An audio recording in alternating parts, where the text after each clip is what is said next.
Bonjour Wesley. Bonjour Greg. Bienvenue aux rencontres de la création sonore 2010. Donc quelles sont les nouveautés pour Jukebox? Les nouveautés qu'on présente sur ce salon, donc le RCS, sont les micros cloud, donc qui sont des micros à ruban. Il y a une version active, il y a une version passif. Intéressant l'histoire de cloud pour une simple et bonne raison, c'est que c'est le fils du designer originel du RCA 44. Donc grand micro-voix qui a été utilisé dans les années 50, 60, notamment sur du jazz, sur pas mal de choses.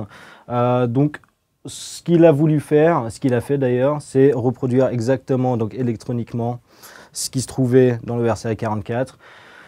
D'où on a une version active, une version passive, donc forcément il ne va pas avoir une réelle différence au niveau du grain sonore, ce qu'il va avoir c'est une réelle différence au niveau de la dynamique en sortie. Très intéressant sur des voix, très intéressant sur des overheads en piano, sur des guitares, on garde tout le naturel de l'instrument et de la source avec ces micros-là. Ce ne sont pas des micros qui sont très chers, comparé à un RCA 44. Il y en a un qui est... ils sont alimentés par Alim Phantom? Non, il y en a un qui est passif, donc un actif. Il y a celui-ci qui est métallisé, il est alimenté en 48 volts. D'accord? On a celui-ci qui est passif, donc forcément pas d'alimentation. Je préconise pour ce genre de micro d'avoir quand même un préampli qui est très droit, très clean, très transparent, très dynamique, parce qu'effectivement, si on va mettre un préampli avec beaucoup plus de couleurs, un petit peu gonflé dans les bas, ça risque de moins passer. Donc effectivement, pour conserver tout le naturel de la source ainsi que le micro, on va plutôt utiliser un préampli du style Grace Design ou du GML ou du SSL. Et on sait que d'habitude les micros à ruban requièrent beaucoup de gains au niveau du préampli. Est-ce que c'est le cas de cela? Sur la version active, non. On peut vraiment avoir un préampli avec un gain d'entrée de 60 dB, ça suffit amplement, vu qu'il est alimenté.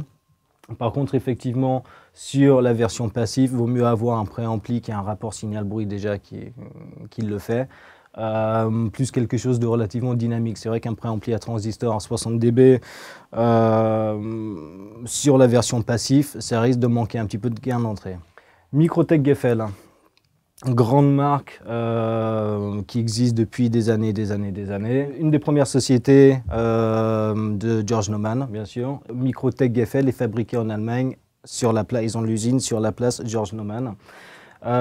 Extrêmement utilisé chez nos confrères anglo-saxons en studio, en post-production. Là, on a deux micros que je présente.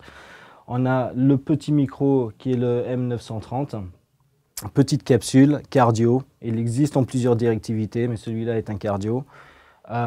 Extrêmement chaud, pas coloré, extrêmement chaud, extrêmement présent, très dynamique, très agréable à l'oreille. Plutôt dédié voix, celui-ci, que ce soit encore une fois en speech, donc en post-production, en radio, en studio. C'est vraiment un micro qui est polyvalent, qui passe partout. On a son grand frère qui est exactement la même capsule. Sauf que lui, il a 5 directivités, omnidirectionnel, figure de 8, cardio, hypercardio et supercardio. Voilà. Donc pareil, au niveau du grain, extrêmement agréable. On va avoir un rapport signal-bruit un petit peu plus important sur le gros micro que sur le petit. Très intéressant sur tous les instruments aussi. C'est vraiment un couteau suisse du micro. Très agréable sur une voix chantée ou parlée.